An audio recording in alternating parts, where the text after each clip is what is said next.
Direto da redação, você ouve agora o podcast Outra Visão. Apresentação, Paulo Cunha.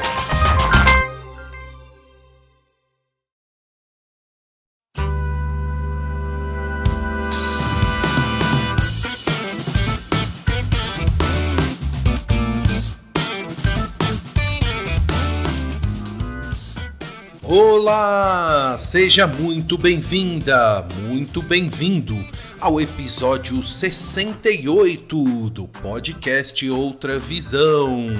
Eu sou o Paulo Cunha, o Paulão, e falo da redação da Outra Visão Comunicação em Belo Horizonte.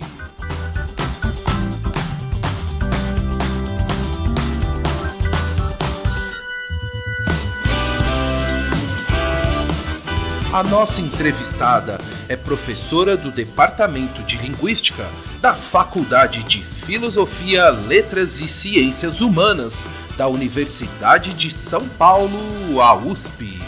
Formada em História pela Universidade de Campinas, Unicamp, foi na área da linguística que ela se apaixonou e decidiu seguir a sua carreira. Com uma vida acadêmica dedicada à descrição e análise de línguas indígenas, sintaxe formal, linguística histórica e fonologia experimental, na década de 1990, ela concluiu o mestrado em linguística pela Pennsylvania State University e o doutorado no Massachusetts Institute of Technology, MIT, ambos nos Estados Unidos.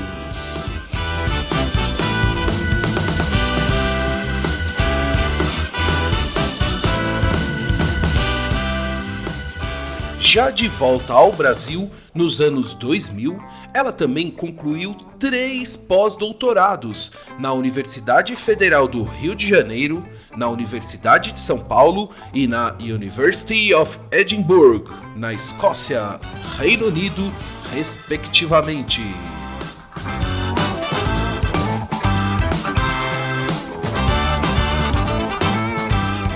Durante a nossa conversa, ela relembrou a sua trajetória no universo acadêmico, contou em detalhes como é o trabalho de uma pesquisadora linguística e as oportunidades que existem para os futuros pesquisadores. Explicou como são feitos os trabalhos de campo. Falou sobre as suas experiências em Rondônia com os índios Caritianas, cuja pesquisa foi o tema da sua tese de doutorado no MIT. Apresentou o seu livro, lançado em 2019, Línguas Indígenas, Tradição, Universais e Diversidade. E como não poderia deixar de ser, deu uma verdadeira aula sobre a importância do trabalho de pesquisa linguística para evitar o desaparecimento de idiomas nativos no Brasil e a sobrevivência das línguas indígenas.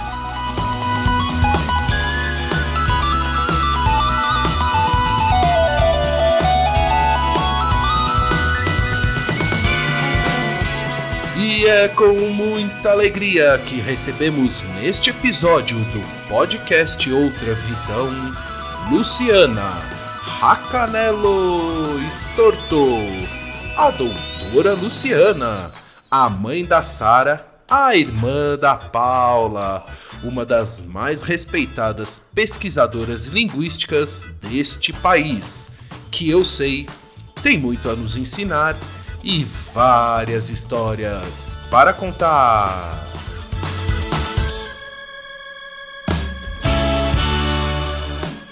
Acompanhe a entrevista.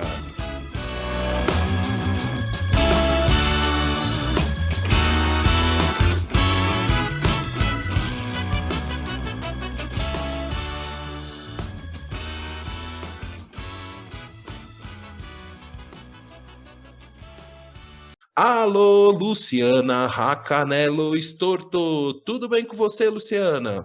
Tudo bom, Paulão? Luciana, seja muito bem-vinda ao podcast Outra Visão. É com muita alegria que eu te recebo aqui para a gente bater um papo bem descontraído. Muito obrigado por aceitar o convite e por prestigiar este podcast. Luciana, antes de começar, eu gostaria de saber de onde você está falando neste dia 15 de junho de 2021. De São Paulo, Vila Iná, próximo em Butantã, da estação São Paulo Morumbi do metrô. Ah, tá pertinho aí da USP, então. Sim, pertinho da onde eu USP, trabalho. que você é professora do Departamento de Linguística da Faculdade de Filosofia, Letras e Ciências Humanas da USP. Tá certo, Luciana? Tá certo, é isso mesmo. Ô, Luciana, e aqui já começando a nossa conversa, eu quero abrir nosso papo te perguntando o seguinte: me conta, como é que começou a sua trajetória no mundo acadêmico? Como é que você decidiu seguir para a área da linguística? O que você poderia relembrar para mim e para todos os ouvintes aqui sobre a sua caminhada no universo acadêmico? Tem alguém que te influenciou? Então, vamos lá, essa é a sua vida, né? Eu fiz graduação em História na Unicamp, Paulão, de 85 a 88. E eu gostava também de Psicologia, mas acabei escolhendo História em busca de uma cultura geral para embasar a minha atuação profissional, qualquer que ela fosse. E eu sabia, quando eu estava no ensino médio, que apesar de eu gostar muito da área de biológicas, eu me interessava mesmo por ciências humanas. E eu não conhecia a área da linguística. Então, primeiro fui para a História. E lá eu me interessei sobre o tema escravidão, mas não gostava do viés teórico da maioria das pesquisas que existiam na Unicamp, estava em busca de uma metodologia mais científica. Então, depois de terminar a graduação, eu fui visitar o Museu Paraense Emílio Gueldi, em Belém, no Pará, com o meu namorado Ricardo Nassif, que eu tinha conhecido no IFISH da Unicamp, e ele ia trabalhar nesse museu como antropólogo. Me interessei, então, por aquela instituição federal que era dedicada ao estudo da Amazônia.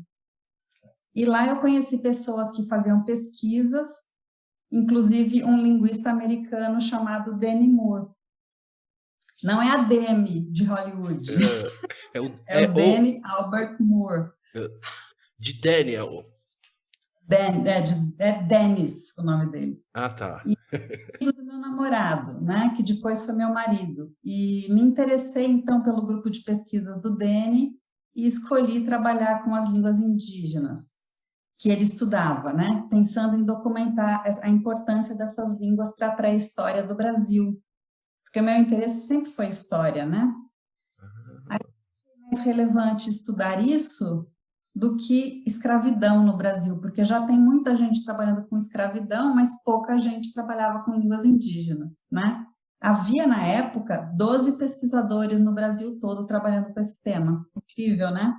Nossa, isso a gente colocar na linha do tempo, anos 80, final dos anos 80...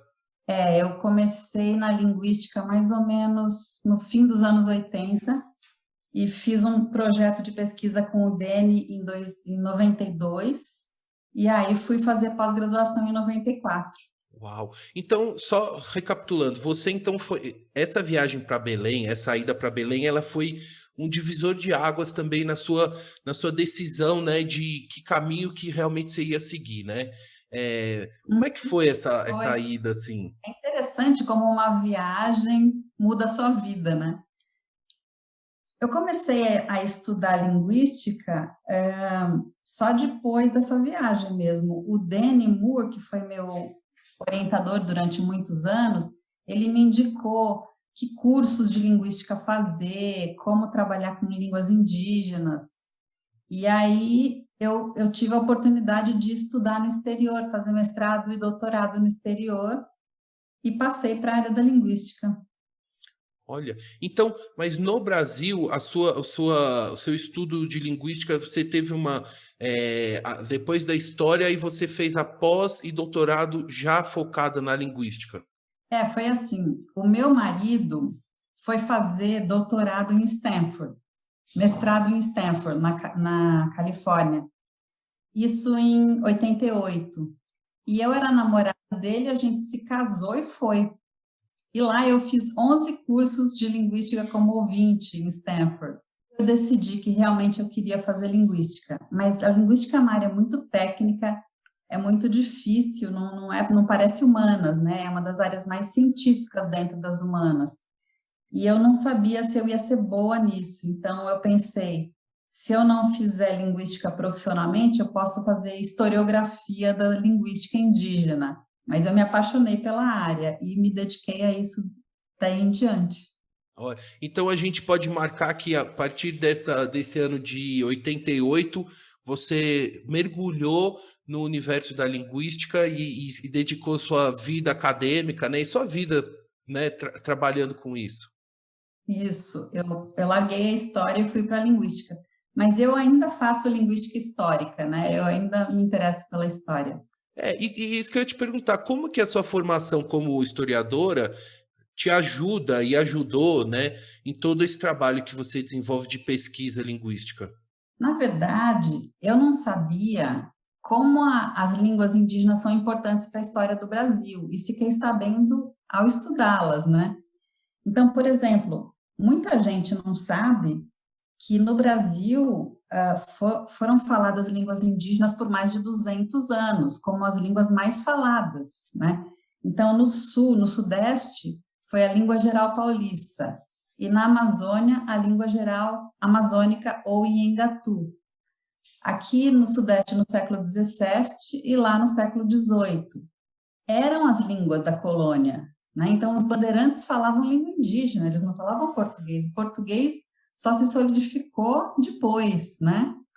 Então, isso é super importante. O português brasileiro é muito influenciado pelas línguas indígenas de base tupi, né? Que são Tupinambá e Tupi. E então, assim, a importância histórica dessas línguas é enorme para a formação do português brasileiro e como influência cultural, né? Ô, Luciana, e você poderia dar um exemplo assim de algumas palavras que estão incorporadas no português que a gente fala no Brasil, que são de origem indígenas, assim? Tem algumas palavras que a Claro. gente... Sim, normalmente a gente tem palavras que vêm dos termos que designam locais ou plantas e animais, né? Porque são coisas típicas daqui da região. Então, a gente aprendeu com os índios, os portugueses não sabiam sobre elas, né? Por exemplo, Ipanema significa lagoa fétida. Olha só! Justo Ipanema, né? Provavelmente a Rodrigo de Freitas Já, já tinha problemas, né? olha só. Outras coisas, nomes de animais como tatu, né? Nomes de plantas, animais e locais, principalmente vieram dessas línguas tupi-guarani.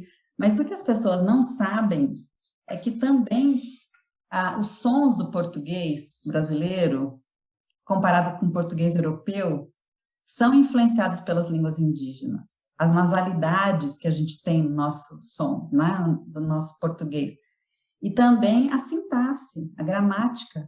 Então, é muito interessante. A gente precisa saber mais sobre isso, né? E a pesquisa na área de línguas indígenas tem que avançar.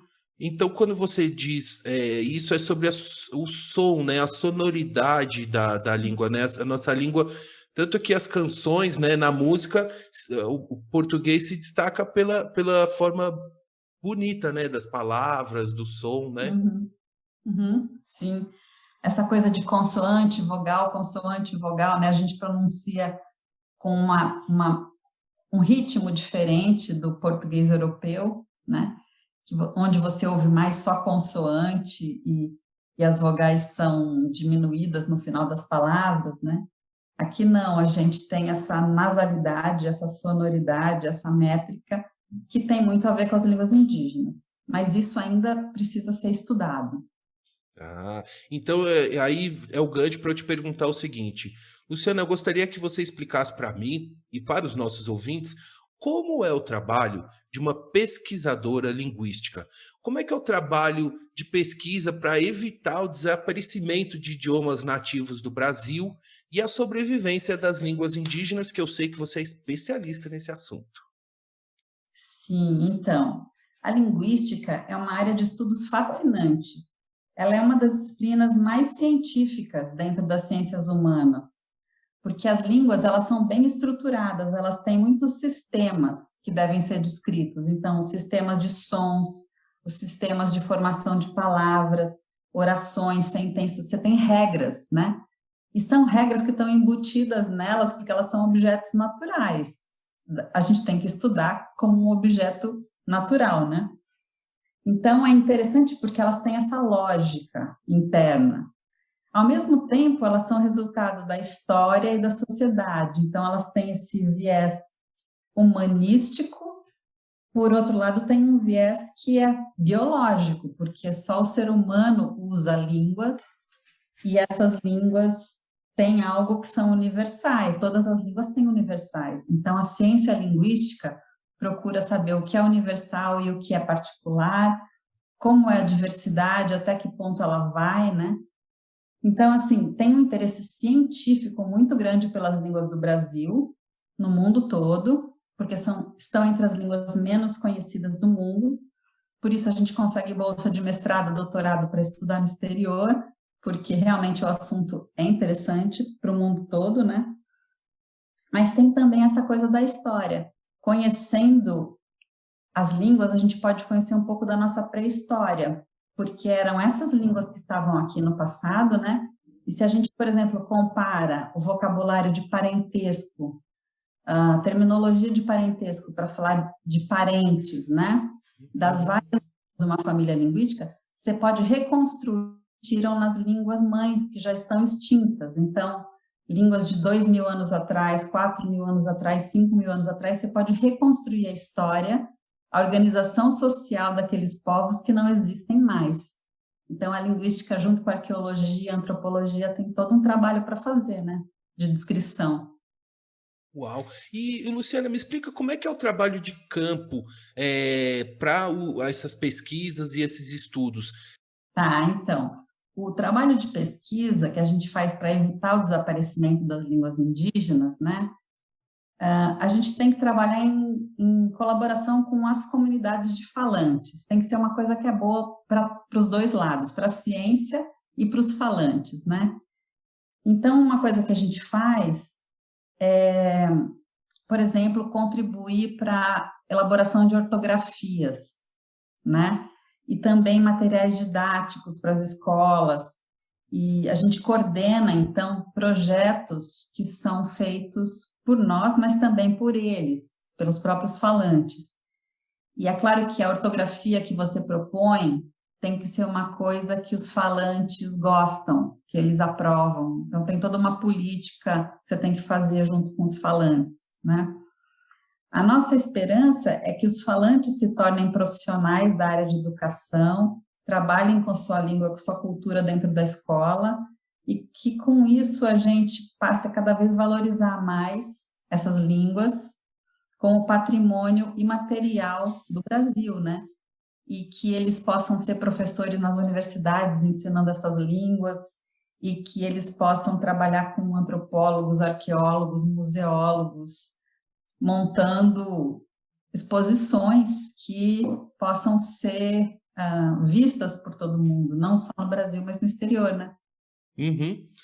Ô, Luciana, e quantos profissionais hoje no Brasil trabalham diretamente com pesquisa linguística, fazendo a documentação, escrevendo e registrando esses idiomas? Existe uma geração nova aí de estudantes e pesquisadores que você está ajudando a formar, certamente? Sim, existe, mas essa área é uma área pequena, então eu imagino que a gente tenha entre 50 e 60 profissionais trabalhando na área de línguas indígenas no Brasil hoje, nas instituições, né, são entre 15 e 20 instituições, e que eles tenham formado em torno de 100, 150 alunos de mestrado e doutorado, algo desse tipo. E a gente tem que continuar fazendo isso, porque ainda tem muita língua sem descrição. Por exemplo, 20% das 154 línguas faladas no Brasil hoje não tem estudo.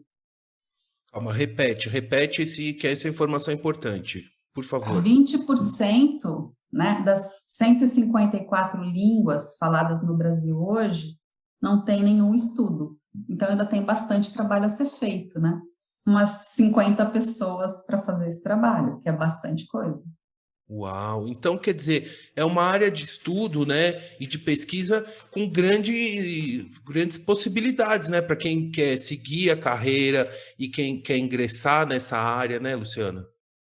Sim, com certeza. Eu sempre falo para os meus alunos que tem muito dinheiro no exterior para quem quiser fazer pesquisa com línguas indígenas, e tinha no Brasil também até pouco tempo, né? Até o governo anterior, porque esse governo não está financiando muito a área de humanas. Então, infelizmente, a gente está tendo problemas com financiamento de alunos e de pesquisas.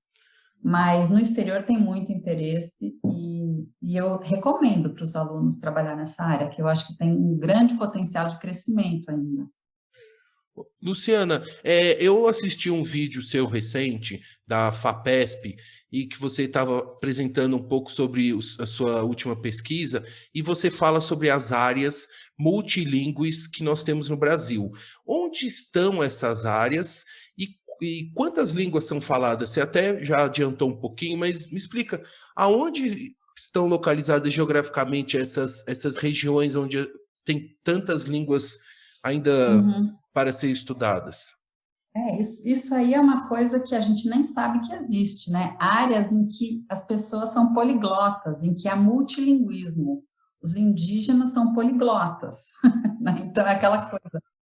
No Alto Rio Negro, que faz fronteira com a Venezuela e a Colômbia, na cidade de São Gabriel da Cachoeira, aquela região do Brasil, ela é multilingüe há muito tempo, né? Pelo menos 2.000 anos de multilinguismo ali. Você tem populações Aruaque, Tucano, Nadurrup, que são 3 famílias linguísticas, e a língua Nhengatu, que é a língua geral amazônica, convivendo ali naquela área. Então, os indígenas são poliglotas, eles falam mais do que uma língua. Por exemplo, os Nadurrup, que eram chamados de Macu antigamente, eles tiveram muito contato com alguns com língua tucano, outros com Nhengatu, essa língua geral. Os tucano e os aruac tiveram um sistema de casamento exogâmico, em que você tem que casar com uma pessoa que não fala a mesma língua que você. Então, eles sempre casaram com pessoas que falam outras línguas.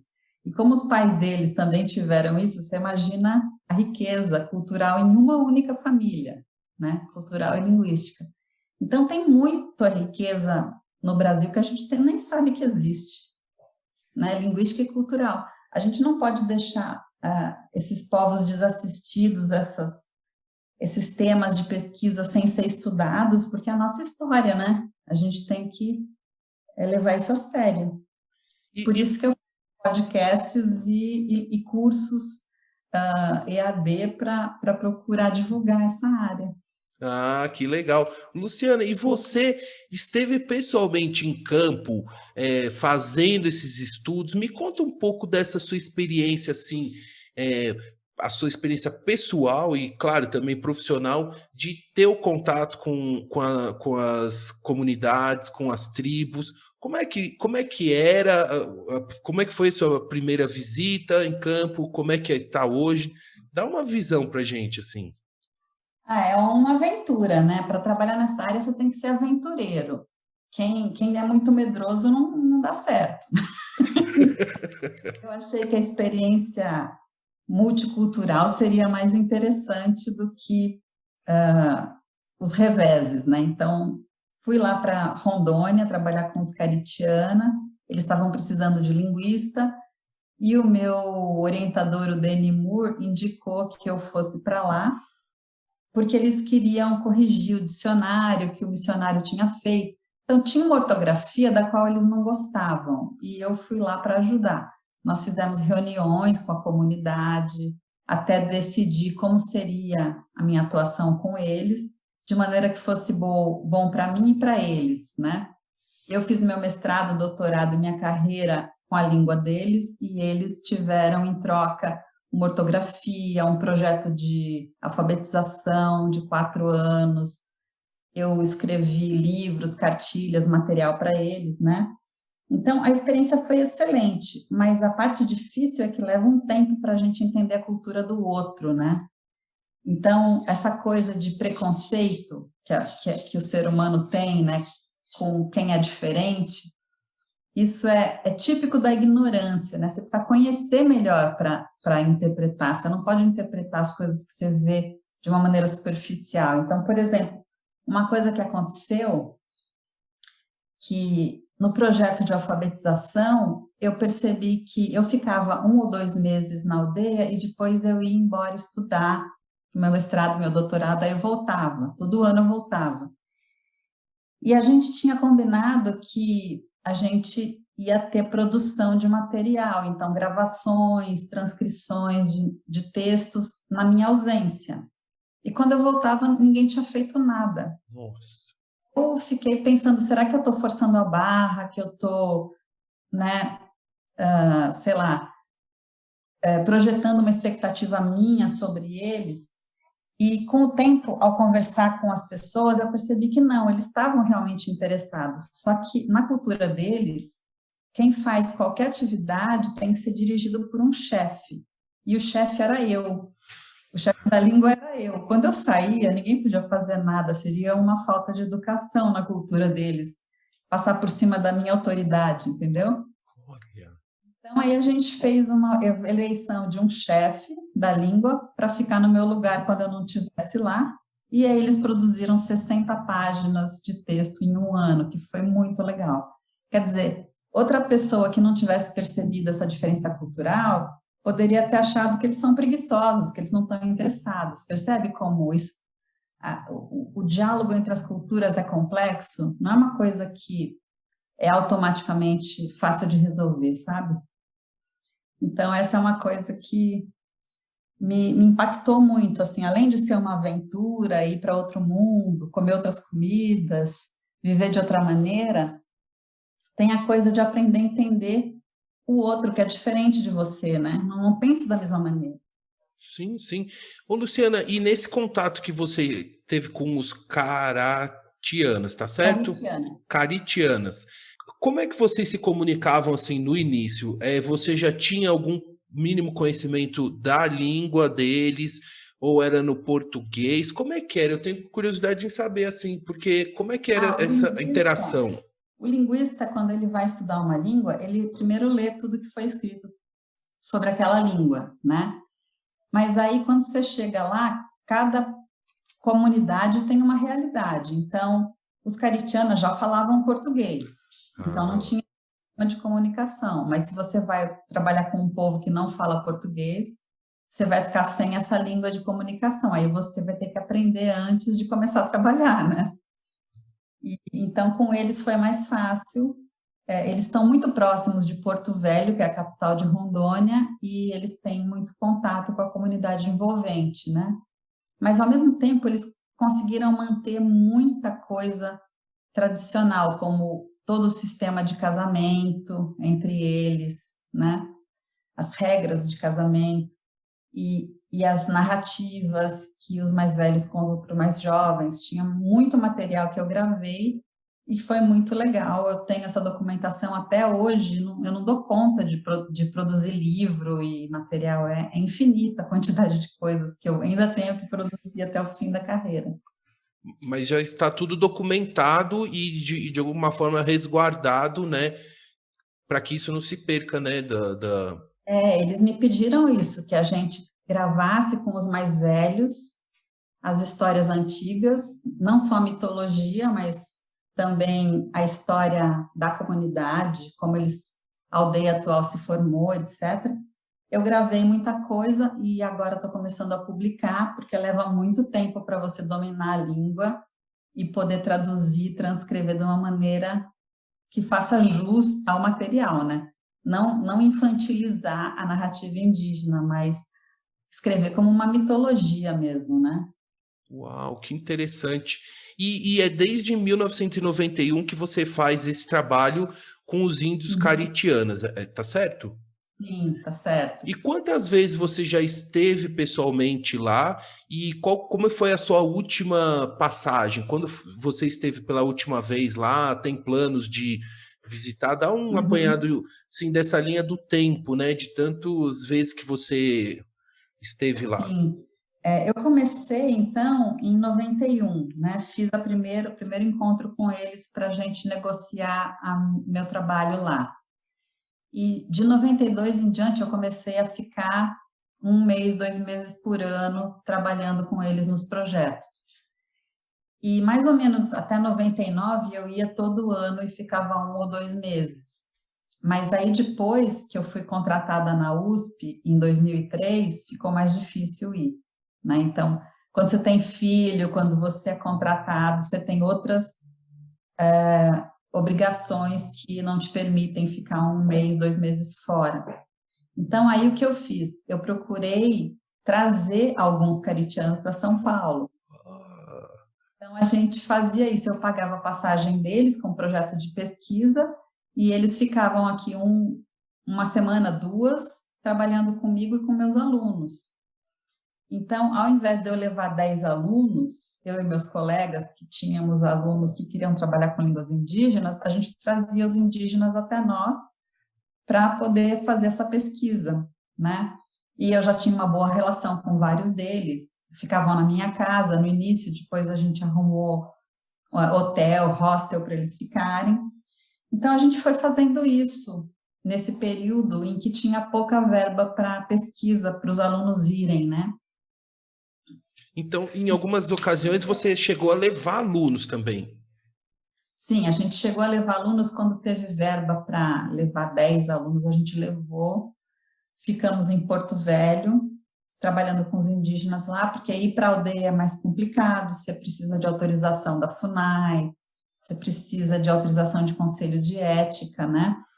Então, a gente fez trabalhos de tradução, transcrição, que já tinham sido autorizados na cidade, com vários alunos, e a gente foi levando desse jeito. Aí, em 2013, eu comecei a trabalhar com uma outra língua no Rio Negro, nessa região multilingüe, que é o Dão, uma língua da família Nadurup, essa que chamava de Macu anteriormente, mas virou pejorativo esse termo. E então eu quis começar uma outra experiência de campo para poder levar novos alunos para uma outra região do Brasil, né? Então, como a gente falou de multilinguismo, o Rio Negro é uma região multilingüe hoje. Rondônia, onde eu trabalhei com os Caritiana, foi no passado uma região multilingüe, entre os rios Guaporé e Mamoré, com mais de 57 línguas diferentes. Uau. E é a terceira região multilingüe do Brasil, né? O Parque Indígena do Xingu. No Alto Xingu você tem 10 línguas e no total talvez umas 15, né? Então, são 3 áreas multilingües importantes para o Brasil e tem uma quarta também sendo estudada agora, que é o Oiapoque, a região do Amapá, em que você tem um encontro de línguas crioulas vindo da Guiana Francesa e línguas indígenas do Brasil. Bem interessante. O Brasil é muito rico, tem muitos lugares incríveis. Luciana, inclusive, eu queria que você falasse um pouquinho sobre, assim, essa sua pesquisa com os caritianas, foi o tema da sua tese de doutorado no Massachusetts Institute of Technology, MIT, nos Estados Unidos. Pessoal, olha que coisa maravilhosa. A Luciana levou a nossa cultura, a nossa língua para apresentar, né, para uma tese importante numa das mais conceituadas instituições no mundo. Luciana, me conta como é que foi essa experiência e como é que foi esse momento seu da sua carreira de juntar toda essa sua dedicação de vida e de trabalho para fazer um doutorado num local tão importante. Então, eu comecei só como curiosa, né? Saí da história, fui para a linguística, casei com um antropólogo que foi fazer mestrado em Stanford, fiz cursos em Stanford como ouvinte, e aí fiz mestrado na Pensilvânia, com bolsa americana por 2 anos, e depois fiz o doutorado no MIT com uma bolsa brasileira por 4 anos. Então, eu segui a carreira acadêmica mesmo, sempre me candidatei para as bolsas, fiz projetos.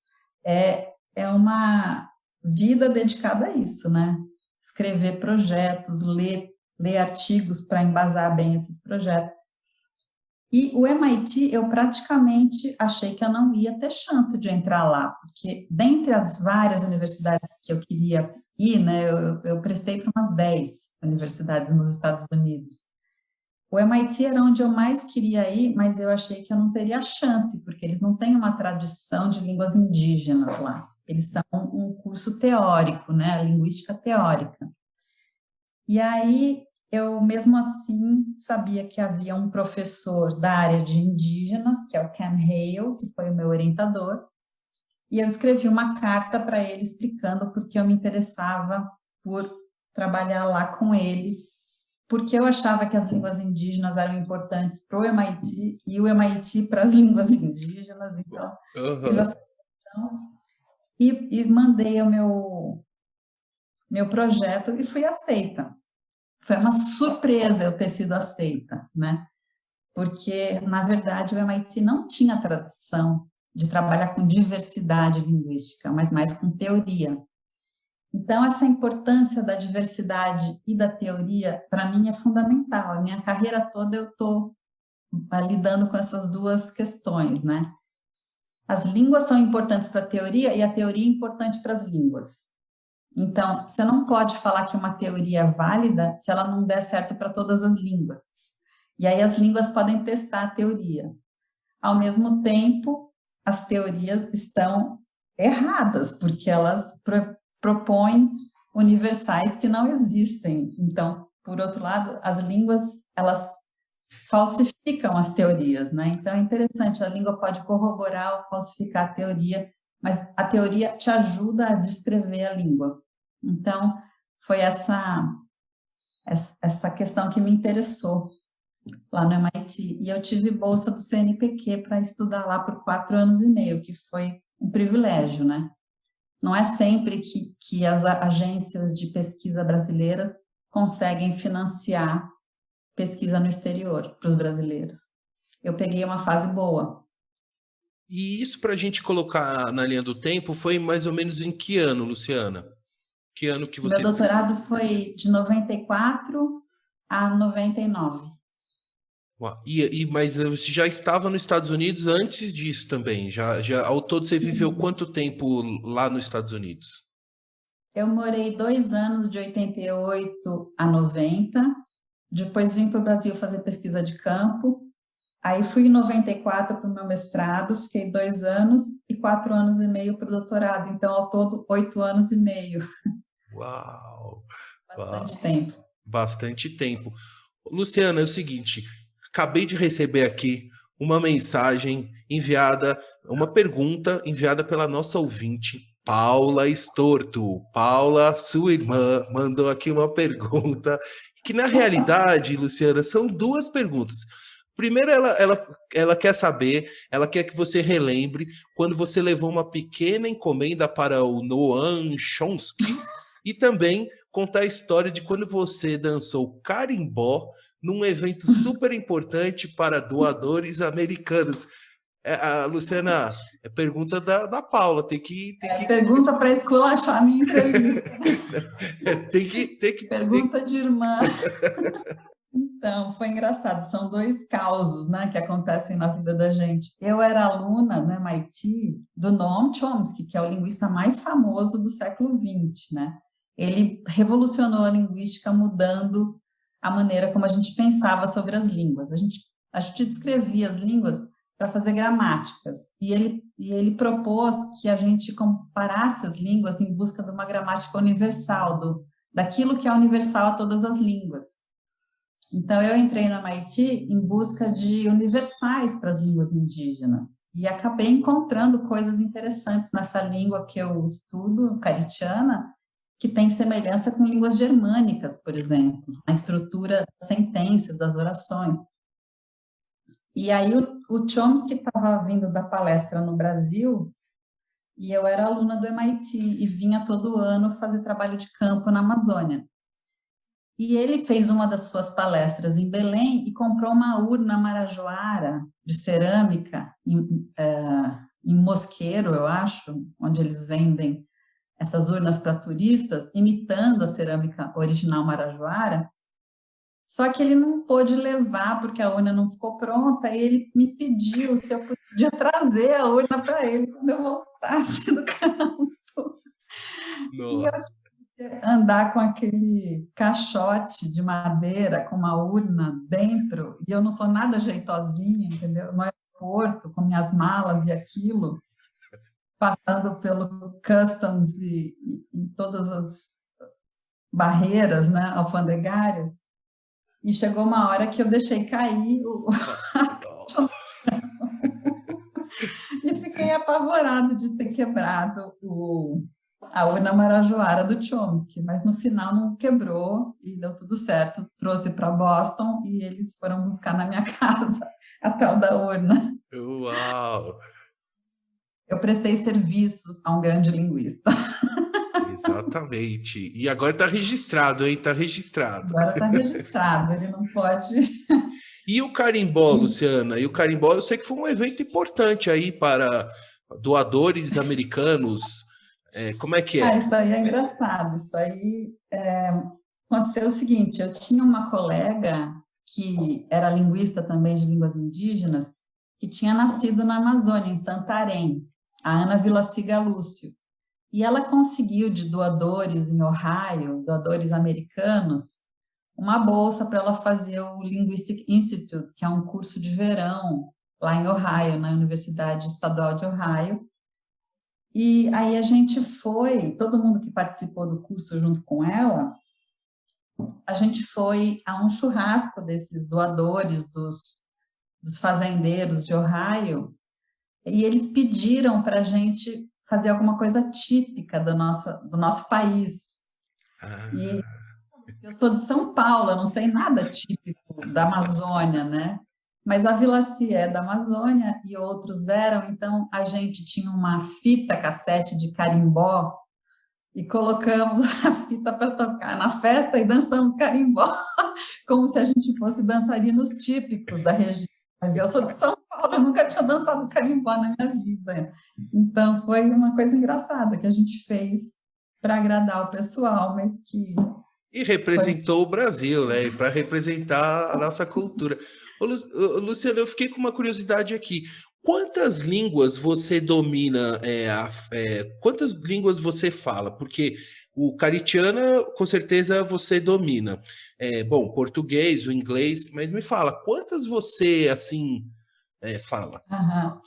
Então, essa é uma pergunta que todo mundo faz para os linguistas, né? Como se ser linguista fosse falar muitas línguas, mas, na verdade, a gente estuda a gramática das línguas, estruturas das línguas. O nosso objetivo não é necessariamente falar, né? Porque para falar, você pode ficar num lugar e falar e não saber nada da gramática formal da língua, né? Verdade. E a gente vai em busca das regras que estão, né, ali embutidas. Mas o que eu estudei de línguas foi o seguinte, estudei inglês a minha vida toda, a ponto de poder fazer mestrado e doutorado nos Estados Unidos, né? Fiz toda a cultura inglesa, do começo ao fim. Estudei um pouco de francês, porque eu sou do tempo em que se estudava francês na escola ainda. Peguei acho que foi quinta, sétima série, eu estudei francês, agora eu estou estudando de novo. Estudei russo lá na Penn State, na Pensilvânia. Tinha um curso ótimo de russo, eu fui estudar. Aí, de línguas indígenas, eu estudei caritiana e dão, né? Essas duas línguas, uma totalmente diferente da outra, muito interessante. Caritiana é como se fosse português ou inglês, da maneira como eles formam as palavras, né? mas a sintaxe do caritiano é como se fosse alemão, é super difícil a mudança de ordem de palavras, entre alemão e húngaro, alguma coisa assim. Então, já parece chinês. São palavrinhas curtas, sem nenhuma flexão, e a sintaxe é dificílima, quase incompreensível. Então, é muito interessante a diversidade linguística que a gente tem no Brasil, que precisa ser estudada ainda, né? A gente conhece pouco sobre essas línguas. Luciana, e aqui, ó, vou começar a caminhar para o nosso final, mas ainda tem algumas perguntinhas para fazer. Inclusive, pegando o gancho no que você acabou de dizer, você registrou também num livro seu, lançado em 2019, o livro Línguas Indígenas, Tradição, Universais e Diversidade. Luciana, me explica um pouco sobre esse livro. Então, o livro eu escrevi pensando em explicar ao público, em geral, qual é a importância das línguas indígenas brasileiras. Porque me perguntam muito por que eu estudo língua indígena. É porque eu quero favorecer minorias? Não é isso, né? Qualquer língua é importante para a ciência, seja falada por minorias ou por maiorias, tá certo? Só que como as línguas faladas por minorias tendem a desaparecer, porque não se valoriza, a gente está perdendo diversidade. Então, perder a diversidade linguística é como perder a diversidade biológica. Você vai ter menos conhecimento, né, acumulado naquela área do conhecimento se você não conhece esses espécimens, vamos dizer assim. Então, a busca por universais linguísticos e variação é importante que ela seja feita no mundo todo, não só nos países desenvolvidos que têm dinheiro para pagar pesquisa. A gente, no Brasil, tem que financiar nossas pesquisas de línguas indígenas também, senão a gente não entra para a história, né? Vamos dizer, o nosso legado cultural para o mundo não vai ser transformado em alguma coisa útil, né? Não vai ser deixado para as futuras gerações. Então, tem esse lado da ciência linguística e tem também o lado da antropologia, da história, de tudo que você pode aprender com essas línguas. Então, reconstruindo os termos de parentesco e sabendo mais sobre as palavras 2.000, 4.000 anos atrás, você pode saber, por exemplo, que os proto-tupi, os primeiros falantes de línguas tupi, que deram origem a todas as línguas tupi hoje, eles tinham palavras para pauzinho de plantar, mandioca e roça. Isso quer dizer que eles eram agricultores 4.000 anos atrás. Então, é interessante fazer esse estudo, porque ele agrega conhecimento à arqueologia, à antropologia e à história, né? A gente também está começando a entender, por exemplo, o conhecimento que os povos da Amazônia têm sobre como manejar o meio ambiente. Isso é milenar. Essas espécies, tipo açaí e castanha do Pará, são espécies que foram cultivadas pelos indígenas. Elas não são nativas, simplesmente, elas foram replantadas. Então, a floresta amazônica, ela é uma floresta que foi manejada por esses povos ao longo de toda a história, né? E a gente tem muito que aprender com eles sobre quais são os recursos de alimentos medicinais e todo tipo de informação sobre fauna e flora que eles têm, né? E, além disso, a gente pode reconstruir essas línguas faladas no passado e reconstruir também os movimentos populacionais, porque se a gente vê, por exemplo, que uma língua reconstruída de 4.000 anos atrás, ela tem empréstimos de uma outra língua do passado, da mesma época, a gente sabe que houve empréstimo entre elas, que houve contato, que aqueles povos se cruzaram, tiveram algum tipo de comércio, entendeu? Então, a gente pode reconstruir a pré-história do Brasil também, ao fazer estudo de línguas indígenas, né? Nossa, é por aí. Muito interessante. E, Luciana, e dentro disso, tudo que você falou ao longo da nossa conversa, uma coisa eu percebi o seguinte: no Brasil, a gente ainda sabe muito pouco sobre a nossa história, né? Sim, com certeza. A gente é um país jovem, né? Então, é normal que países jovens saibam menos sobre a sua história. Você vai para a Europa, você vê edifícios da Idade Média, né? Então, aí você tem essa curiosidade. Aqui, a nossa história antiga ela é perecível. Você não tem as construções, né?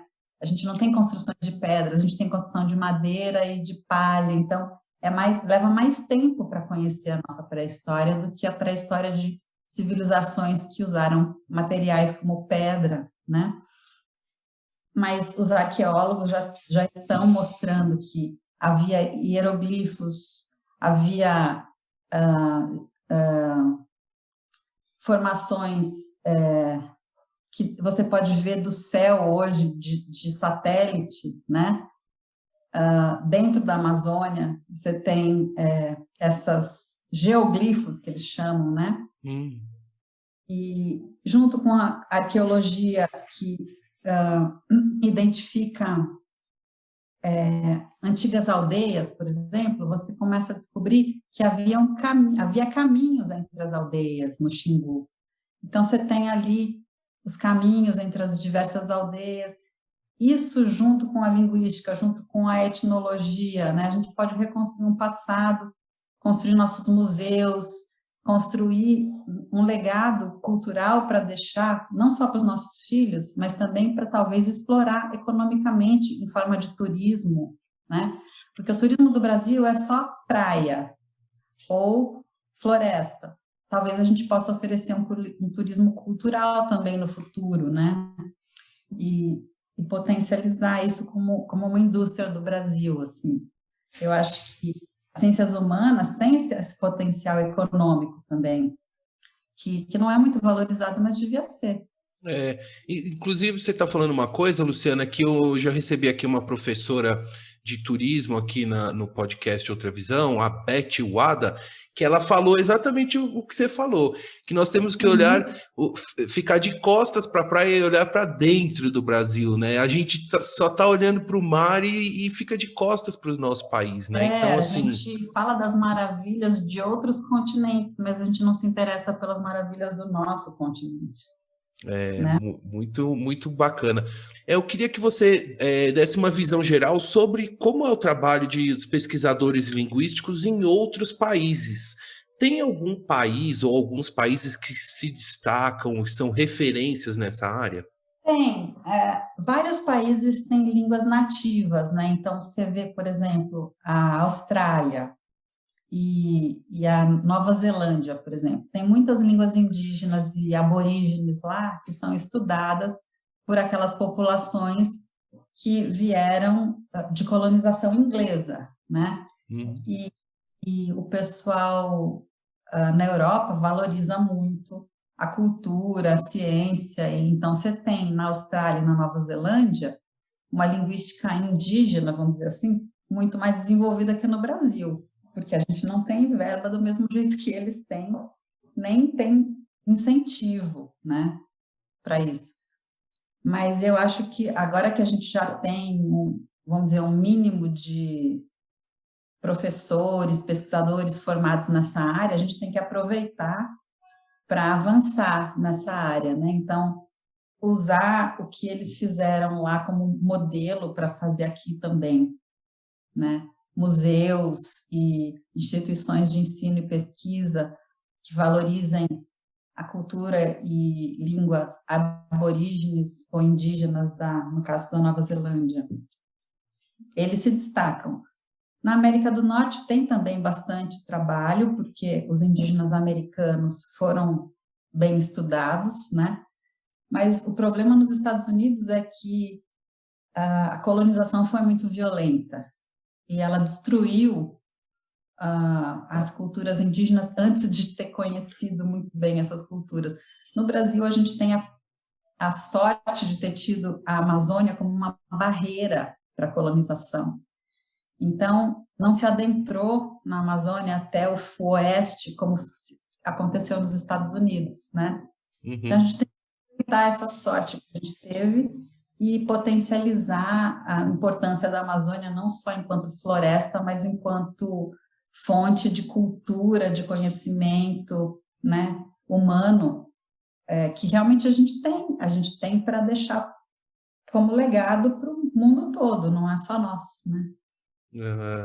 E para finalizar, Luciana, gostaria que você explicasse aqui para os nossos ouvintes, para quem quiser conhecer mais o seu trabalho, ler alguma pesquisa, comprar o seu livro, como é que a gente pode acompanhar o seu trabalho? Você está nas redes sociais, tem site, como é que funciona? Sim, eu escrevi esse livro para o público em geral, então é um livro que eu recomendo para quem quiser saber mais sobre as línguas indígenas, né? Ele é atual, é de 2019, que foi o Ano Internacional das Línguas Indígenas pela Unesco, e a editora é Mercado de Letras, então no site dessa editora você encontra o livro, e eu vou também fazer um curso que espero que seja gratuito, fique gratuito no YouTube depois da primeira edição, que é junto com outros colegas, a gente vai fazer um curso EAD de línguas indígenas e africanas, para divulgar essa importância dessas línguas e dessas culturas para o Brasil, né?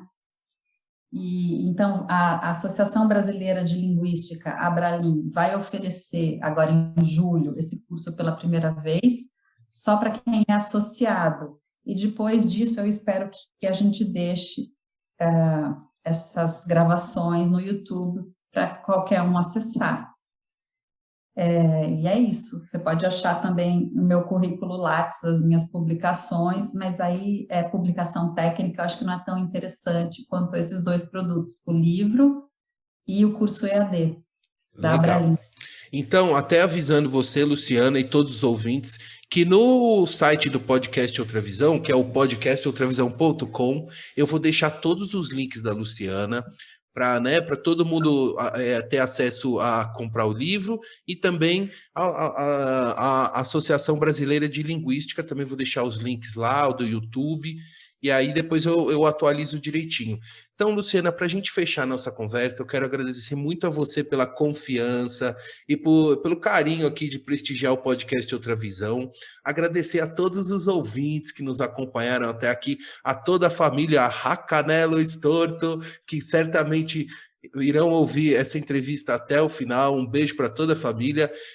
Luciana, para a gente fechar, deixa aquele recado final para os nossos ouvintes. O meu recado é o seguinte: o Brasil é um país incrível, com muita diversidade geográfica, cultural, humana, e eu acho que a gente, como brasileiro, tem que ter o discernimento de apoiar qualquer iniciativa, né, no sentido de criar produtos e pesquisa nessas áreas todas, né, que são típicas nossas, que a gente tem que exportar para o mundo, tem que deixar disponível para o mundo, né, e para nós mesmos. Então, essa é a minha mensagem. Muito obrigado pela mensagem final. Um beijo para você. Tchau, Luciana. Como é que fala tchau em... Caritiana? Como é que fala tchau em caritiana? Não tem tchau. Adeus. Mas tem obrigada. Ererhoden. Um beijo.